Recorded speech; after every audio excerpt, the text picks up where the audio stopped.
ቀልድ ማለት ይሄ ነው። ህይወት የሌለበት ኑሮ ማለት እርግጫ ነው፣ ቦክስ ነው፣ የክርስቶስ ነው። አንዳንድ ጊዜው ሲኖዶስን መንፈስ ቅዱስ ይመራዋል ይላሉ እንላለን። ላይመራውም ይችላል። ስለምን ጉዳይ ሲወይ ነው መንፈስ ቅዱስ የሚመራው? ስለ በጀት ሲወይ መንፈስ ሊመራው አይችልም። ይድረስ ለእባቡ ምንድነው? ጊዮርጊስ ተሰነጠቀ፣ ተገሰገሰ። ለኔ አይደል? በድፍረት በሽንገላ በትዕቢት በቅዱሳን ላይ የሚናገሩ አንደበቶች ዲዳ ይሁኑ እንደሚል ታቃለቃሉ። መቼ ዲዳ ሆናለሁ አልከኝ? አቸኩል። ራዕይ 16 ቁጥር 16 ይነግራል። በአፍ ውስጥ ምላስህ ገምቶ ይበሰብሳል። በኔ በኩል ይቅርታና አባቶቼ ሕፃን አባቶች ሽምግልና ሄደው ቆመው ልጃችሁን ለልጃችን ሲሉ ያሳፍራል። እኔ ፌስቡክ መጻፊያ የለኝም፣ በስውርም እመወረውረው ኃይለ ቃል የለኝም። የኔ መድረኬ ቤተክርስቲያኔ ነች። ሰላም ጤና ይስጥልኝ። በመላው ዓለም የምትገኙ ውድ የዮአብ ሚዲያ ተከታታዮች እንዴት አላችሁ? እግዚአብሔር የተመሰገነ ይሁን። ዛሬም እንግዲህ አስተማሪ በሆኑ መርሃ ግብሮች ወደ እናንተ ተመልሼ መጥቻለሁ። እንግዲህ ዛሬ የምንመለከተው እጅግ የምናከብራቸው የምንወዳቸው መምህሮቻችን ስለ ሲኖዶስ የሚነግሩን ነገር አለ። ሲኖዶስ በመንፈስ ቅዱስ እንዴት እንደሚመራና ሲኖዶስ ስብሰባ ላይ መንፈስ ቅዱስ የማይገኝባቸው ሁኔታዎች እንዴት እንዳሉ ይነግሩናል። ያን እንመለከታለን። ሌላው እንግዲህ ይህን የሰኔ ጾም ውስጥ እንገኛለን፣ ወይም የሐዋርያት ጾም። ብዙ ሰዎች ደግሞ በተለምዶ የቄስ ጾም ይላሉ። ይህን ጾም ያልጾመ ሰባቱንም ጾም እንዳልጾመ እንደሚቆጠር መምህራኑ ያስተምራሉና ይህ እስከምን አንጻር ነው የሚለውን እንመለከታለን። የመናፍቃኑን ነገር እናያለን።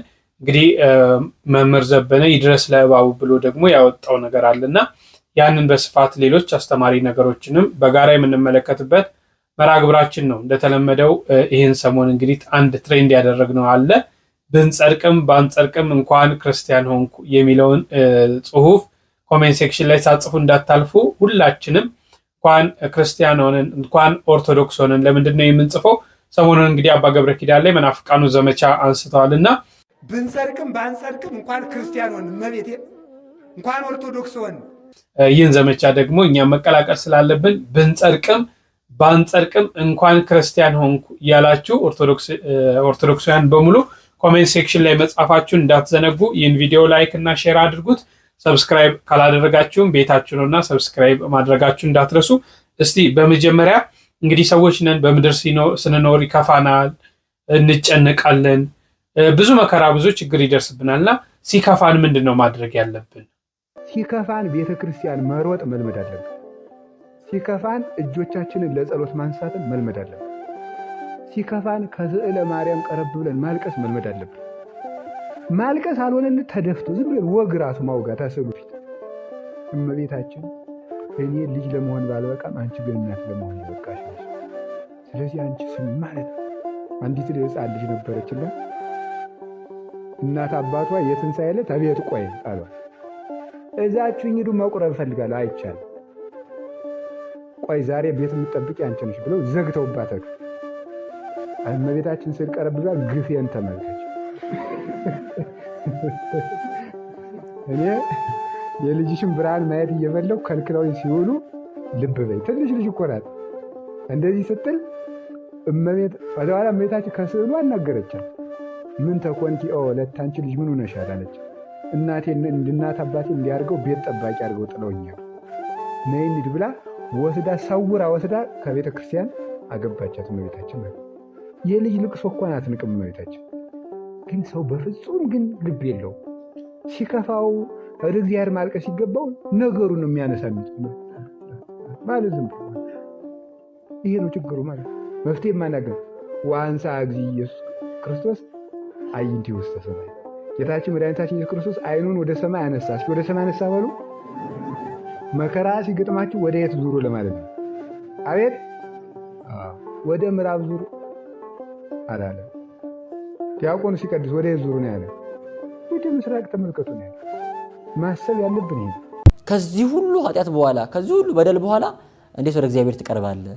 እስቲ ትንሽ ታገሰና ትንሽ ረጋ በልና ረፍና ነገሮች ሲረጋጉ ያኔ መጸለይ ትጀምራለህ ደግሞ ይላል። እስቲ ራሳችሁን ገምግሙ። ፊልም ምናምን አይተን ከተነሳን በኋላ ጸልይ ይላል የሆነ መጥፎ ሲን ካለበት ፊልሙ ላይ ግድያ ካለበት ወይ ዝሙት ካለበት ብቻ ደስ የማይል ህሊና የሚያቆሽ ነገር ከተመለከትን በኋላ ለመጸለይ መቆም ይከብደናል። ስለዚህ በቃ ጠዋት ጸልያለሁ እንላንተኛለን አረሳስተን ማለት ነው። አረሳስተን ጠዋት አሁን እግዚአብሔር ስለተቆጣ ስለተናደደ ልክ ሰዎች ላይ እንደምናደርገው ሰውን ካስቀየምን በኋላ ቆይ ቁጣው ይወረድለትና እጄ ይቅርታ ጠይቃለሁ እንደምንለው በጣም ኃጢአት በጣም ብዙ በደል ምናምን ከሰራን በኋላ ቆይ እስቲ እግዚአብሔር ቁጣው ይወረድለትና ይርሳና ቀስ ብዬ ወደ ጸሎት እመለሳለሁ ብሎ የሚያስብ ሰው ደግሞ አለ። ይሄም የጠላት ዲያብሎስ ሐሳብ ነው፣ የኛ ሐሳብ አይደለም። እግዚአብሔር እንደ ሰው አይደለም፣ እግዚአብሔር አምላክ አይርሳልኝና ቆይ ይረጋጋና ምን ለው አምላክ አይደለም። በጣም የቆሸሽን በመሰለን ሰዓት ነው ቶሎ ወደ እግዚአብሔር መቅረብ ያለብን፣ ቶሎ ከቆሻሻችን እንዲያጥበን ማለት እንዲያላቅ። በጣም በበደልን ሰዓት ነው በጣም ማልቀስ ያለብን እንጂ ቆይ እስቲ ትንሽ ልረጋጋና ጸልያለሁ ካልን መቼም አንረጋጋ። ቆይ ንስሐ ልግባና ጸሎት ጀምራለሁ ካልን ይላሉ አቡነ ሽኖዳ ሳልሳዊ ቆይ አንደኛ ንስሐ ልግባና ጸሎት ጀምራለሁ የምትል ከሆነ መቼም ንስሐ አትገባም። ምክንያቱም ጸሎት የእውነተኛ ንስሐ በር ናትና ይላሉ። የእውነተኛ ንስሐ ወደ እውነተኛ ንስሐ መድረስ የሚፈልግ ሰው ማድረግ ያለበት ከጸሎት መጀመር ያለበት ማለት ነው። የእውነተኛ ንስሐ በሩ ጸሎት ስለሆነ መጀመሪያ በመጸለይ ከዛ ወደ ንስሐ እንቀርባለን እንጂ አይ ቆይ ንስሐ ልግባን አንደኛ ልረጋጋና አባላውራቸው ነጸልያለሁ ያኔ ምናምን ካልን ያኔ ጾማለሁ ምናምን ካልን መቼም ንስሐ አንገባም። መቼም ወደምንፈልገው መምጣት አንችልም ማለት ነው። ወዲያው ነው በጣም በበደልን ጊዜ በጣም በቆሸሽን ጊዜ በጣም ባነስን ጊዜ ነው እግዚአብሔርን መፈለግ ያለብን። በኃጢአት ውስጥ በወደቅን ጊዜ ተራ ኢምንት በሆነን ጊዜ ይኸውላችሁ እግዚአብሔር ፊት ለመቆም መቼም የተገባነ ነው። መቼም ለመጸለይ መቼም ስሙን ለመጥራት የተገባነ ነው። ቆይ ስሻሻል ማለት አንችልም የእግዚአብሔርን ስም ለመጥራት ማለት ነው። ትቢያ በሆንበት በቆሸሽንበት በወደቅንበት ጊዜ ላይ ነው የእግዚአብሔርን ስም መጥራት ያለብን። እግዚአብሔርን ጠራሁት እሱም ሰማኝ ማለት ያለብን ያን ጊዜ ነው። ያ ድሃ ተጣራ እግዚአብሔርም ሰማው አይደል ያለው መዝሙረኛው ዳዊት። በቃ ድሆች በሆንን በኃጢአታችን በወደቅን ምንም ነገር በሌለን ጊዜ ላይ ነው እግዚአብሔርን መጣራት ያለብን።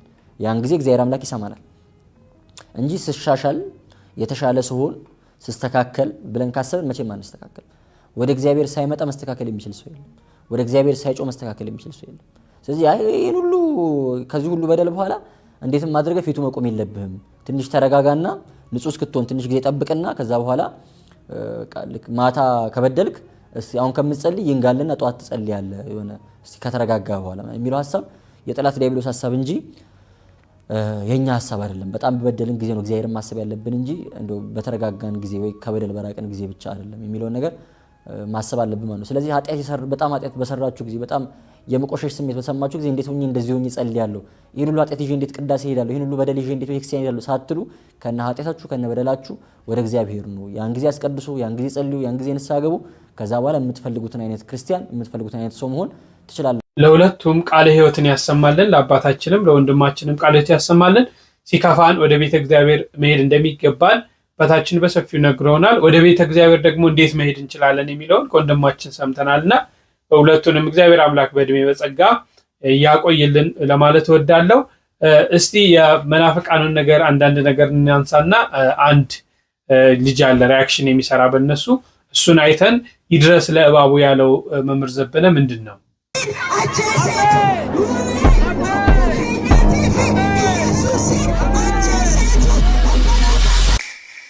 እንዲህ ያለ ጽድቅ ከሆነ ሲኦል ብንገባ ይሻልናል። ከዚህ በላይ ቀኝና ግራውን ያለ ኢየሱስ ምን አለ? ኢየሱስ ያድናል ይላል። ክርስቶስ ኢየሱስ በመሰረታት ቤተክርስቲያን አይኖርም። ታምራቱን ተረት ይላል። ክብረ ቅዱሳንን ይንቃል።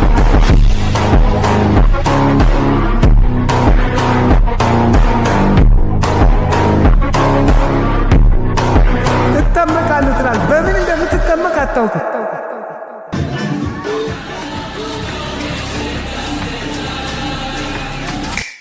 ቀልድ ማለት ይሄ ነው። ህይወት የሌለበት ኑሮ ማለት እርግጫ ነው። ቦክስ ነው። የክርስቶስ ነው። ገንዘብ ማካበት ነው። የመዳን ቀን ዛሬ ነው። አሁን ተመለሱ።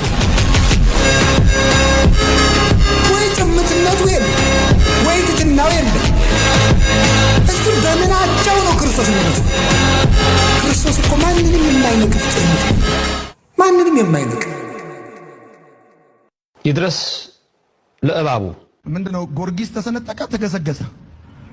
ለራሱ ነው የተገዘገዘው። ጊዮርጊስ ምንድነው? ተገዘገዘ፣ ተሰነጠቀ።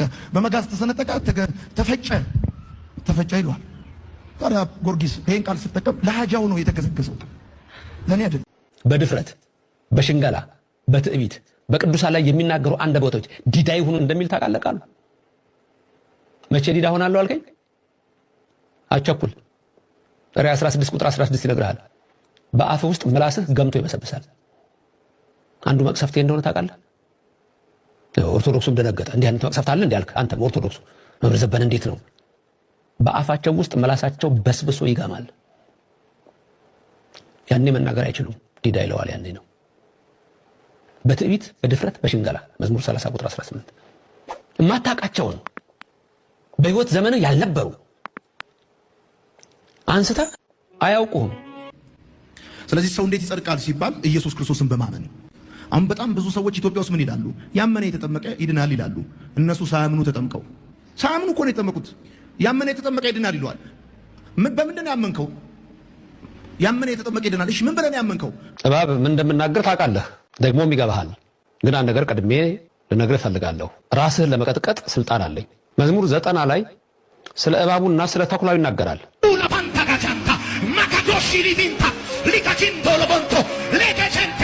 ፕሮቴስታንቱ ዓለም ያለው መንፈስ ቅዱስ አድሮብኝ ተብሎ የመንተባተብና የማይሰማ ነገሮችን መናገር በመጽሐፍ ቅዱስ በስነ መለኮት በታሪካዊ ማስረጃ ፈጽሞ የሌለ የማይታወቅ ደንግጧል።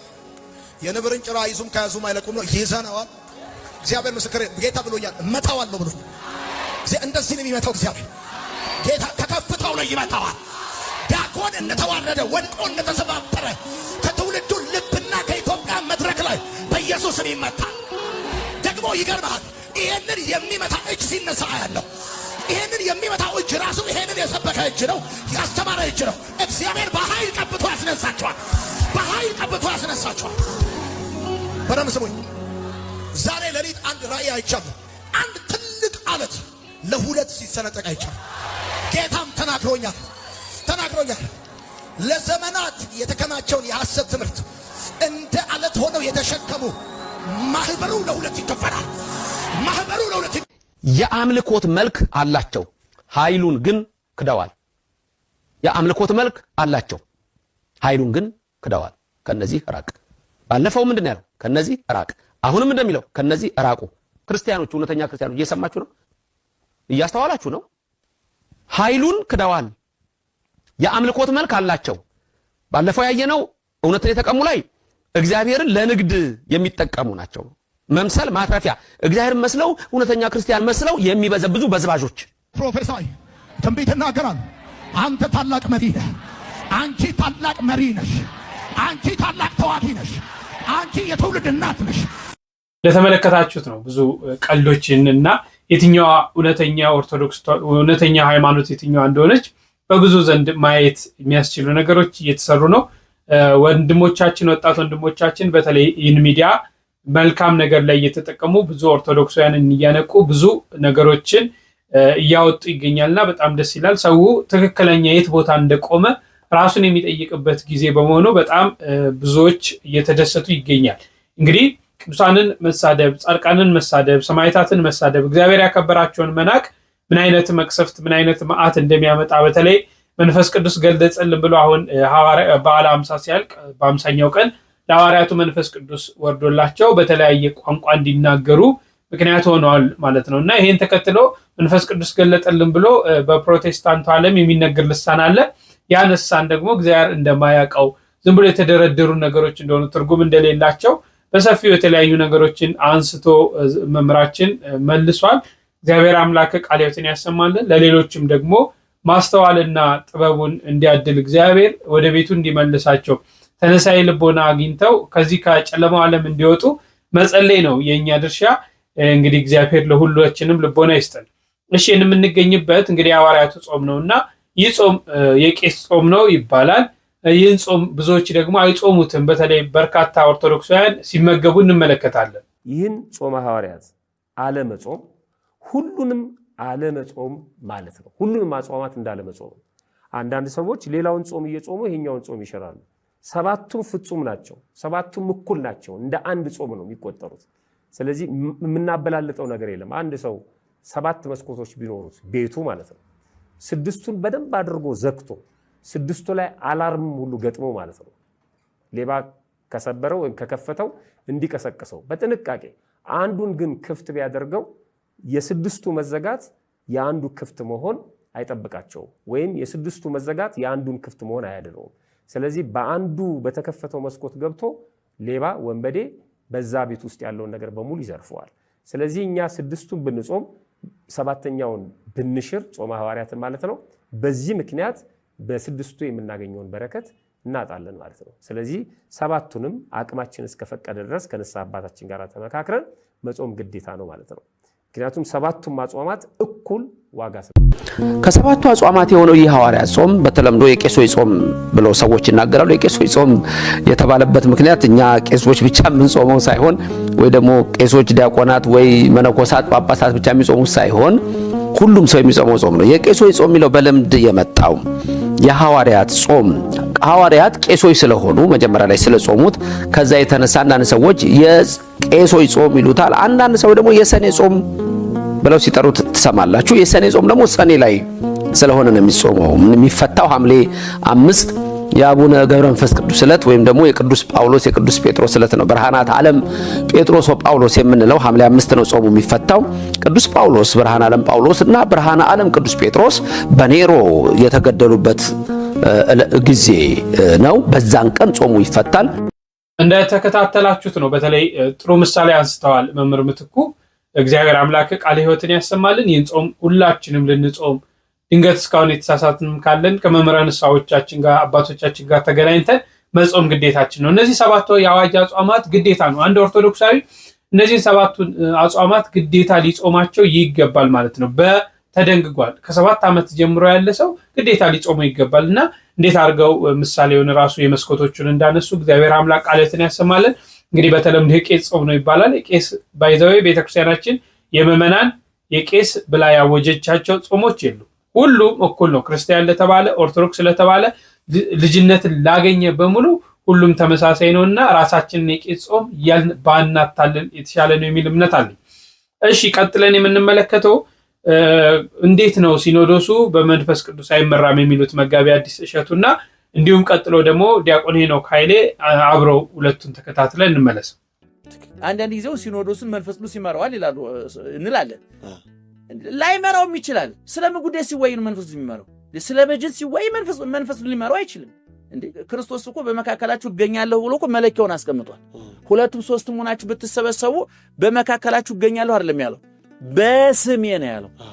ስለ ሲኖዶሱን መንፈስ ቅዱስ የሚመራው ስለ በጀት፣ ስለ መኪና ጎማ፣ ስለ ሱቅ ግንባታ የሚወያይ ከሆነ እኔ በዛ ጉዳይ ሙያ ያላቸው ባለሙያዎች ከየቦታው ጠርቶ ማምጣት አለበት እንጂ ይህን ጉዳይ መንፈስ ቅዱስ ሲቆጣጠረው ጊዜን ማባከን ጅልነት ይባላል።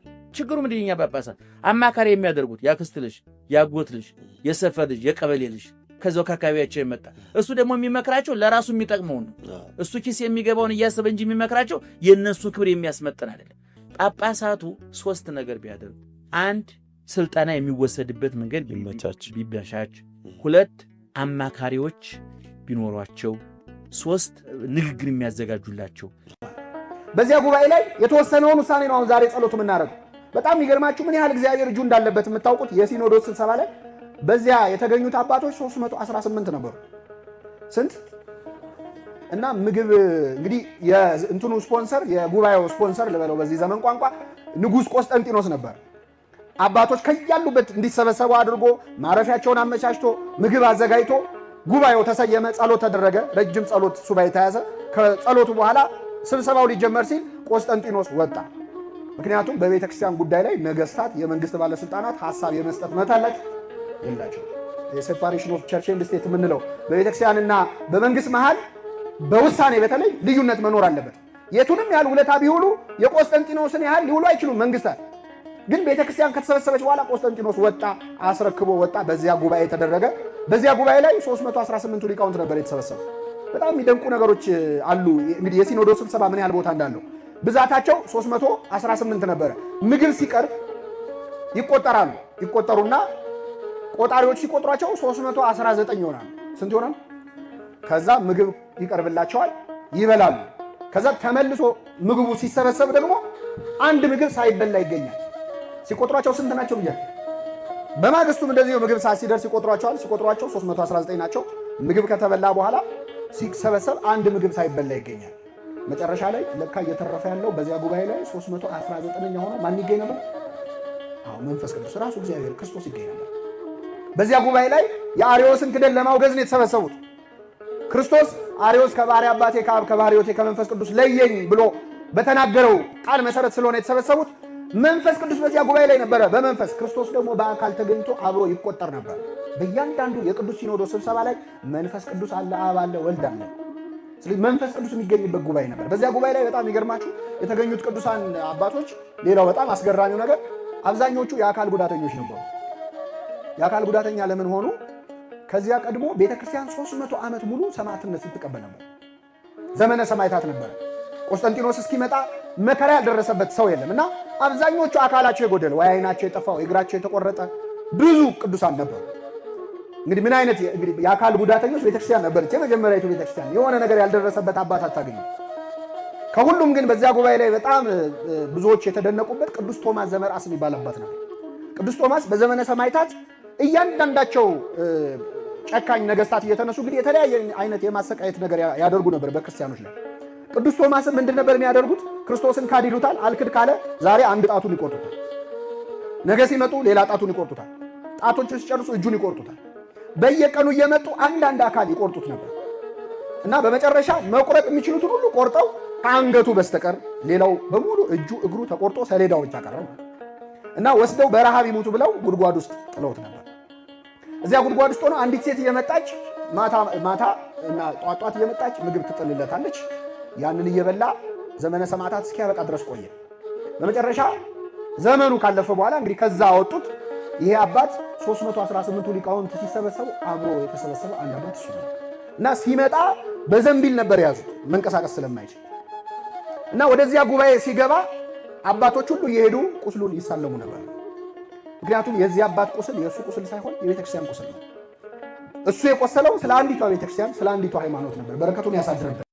እሺ እንደተከታተላችሁት ነው። ለሁለቱም ቃል ሕይወትን ያሰማልን። እንግዲህ መጋቢ አዲስ እሸቱ ለማለት የፈለጉት በስሜ አንድም እግዚአብሔር ምን ብሏል? አንድም ሶስት መሆናችሁ በስሜ ብትሰበሰቡ እኔ በመካከላችሁ እገኛለሁ ብሎ ቃል ኪዳን ገብቷል። ይሄ አምላካዊ ቃሉ ነው፣ ማይታጠፍ ማለት ነው። ስለዚህ በክርስቶስ ስም አንድም ሁለትም ሶስትም ሆነን ስንሰበሰብ ሁልጊዜ ክርስቶስ በመካከላችን እንደሚገኝ ማሰብ አለብን። ክርስቶስ በመካከላችን ሲገኝ ግን ለምሳሌ ሲኖዶሱን አንስተው እነዚህ የበጀት ነገሮች ላይ ሲያዩ ከቦታ ቦታ ሰዎችን ማዘዋወር የተለያዩ ነገሮችን ሲመለከት እግዚአብሔር እዛ ላይ ይገኛል ማለት አይደለም። ያን በጀት የሚመለከተው አካል መጥቶ ባለሙያ መጥቶ ያንን ይሰራዋል እንጂ እግዚአብሔር በእንደዚህ አይነት ሁኔታ ላይ ተገኝቶ ለምን በስሙ ተሰብስበው አይደለም በጀት ለማጽደቅና የገንዘብ ነገር ለመስራት የሚፈለገውና መንፈስ ቅዱስ የሚገኝባቸው መንፈስ ቅዱስ ደግሞ ሊገኝባቸው የማይችሉ ነገሮች እንዳሉ ማሰብ ያስፈልጋል በማለት ተናግሯል። የቅዱስ ሲኖዶስ ስብሰባ ደግሞ በዲያቆን ሄኖክ ኃይሌ የቀረበው 318ቱ ሊቃውንት ሲሰበሰቡ ስለ ቤተክርስቲያኒቷ አንድነት ስለ ቤተክርስቲያኒቷ አስተምሮ የተለያዩ መናፍቃን በተነሱ ሰዓት በርካታ ነገሮች በተደረጉ ሰዓት እነዚህ 318ቱ ሊቃውንት ይሰበሰቡ ነበር።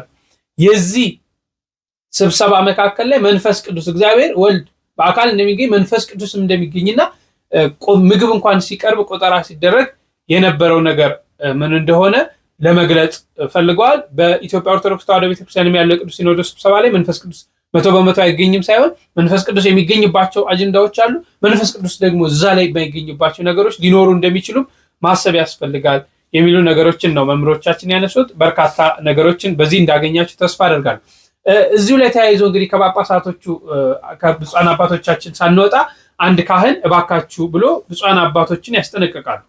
በእኔ በኩል ይቅርታና አባቶችን ብፁዓን አባቶች ሽምግልና ሄደው ቆመው ልጃችሁን ለልጃችን ሲሉ ያሳፍራል። ልጅና አባትነታቸው ለሁሉም ስለሆነ አዎ እዚያ አነጋገር ይቅርታ ግን ማድረጋችን በቃ ተሰማኝን መናገር አለብን።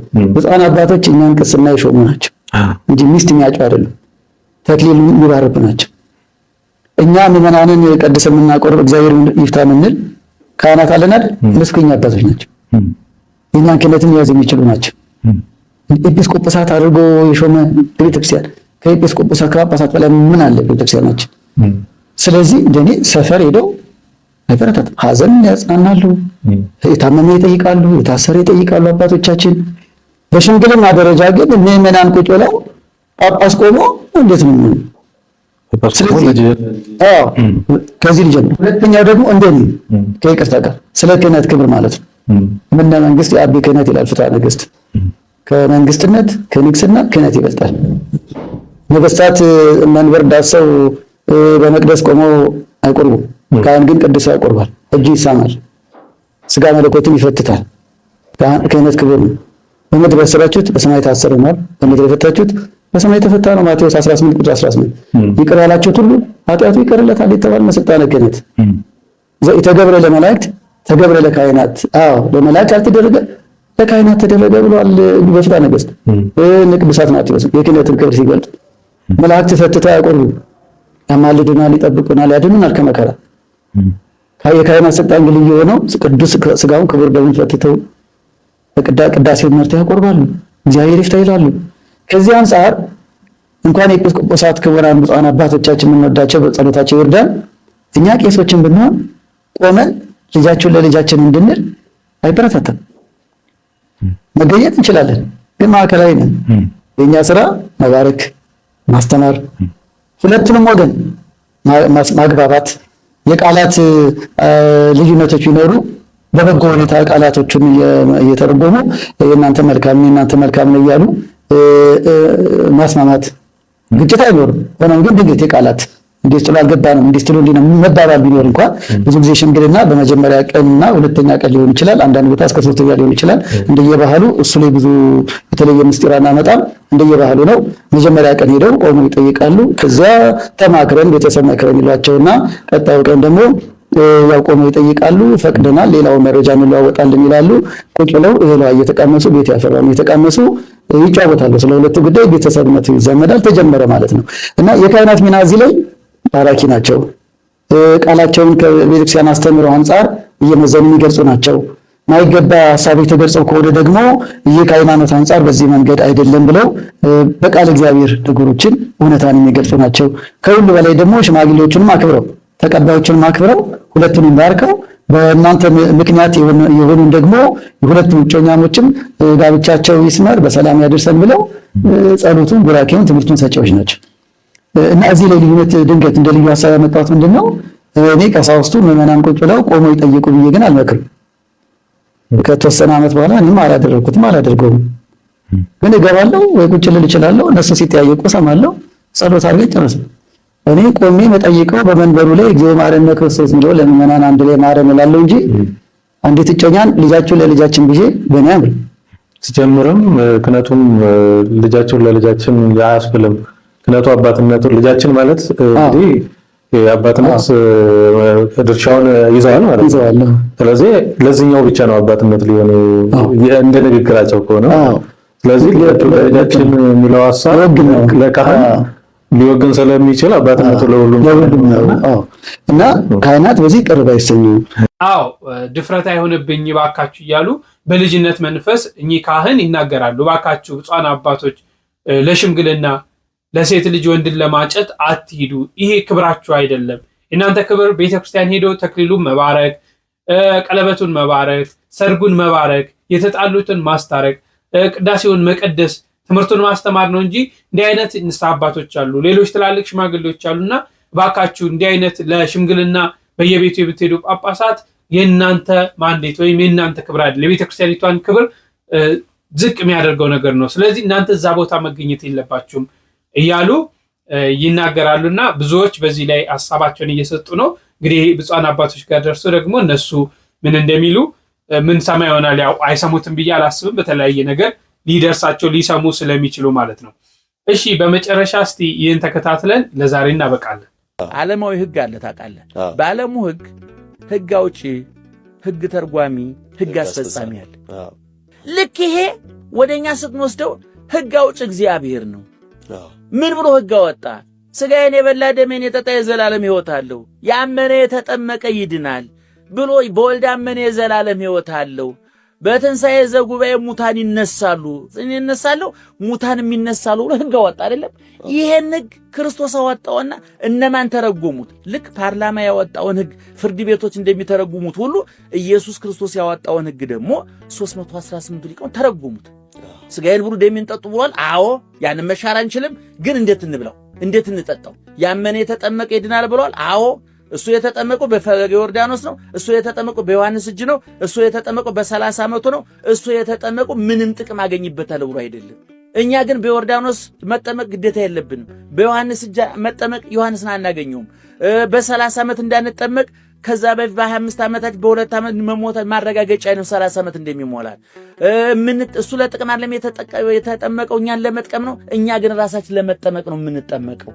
ይሄንን ከተረዳን በኋላ ነጭ ልብስ ለብሰን በካህኑ አማካኝነት ዛሬ ካህኑ ክርስትና ልናስነሳ ልጅ ስንወስድ ያ ካህኑ ልክ ሊቃውንት የተረጎሙት ቅድም ተርጓሚዎች ሊቃውንት ናቸው ብዬ አስፈጻሚዎቹ በየደብሩ ያሉ ሊቃውንት ናቸው።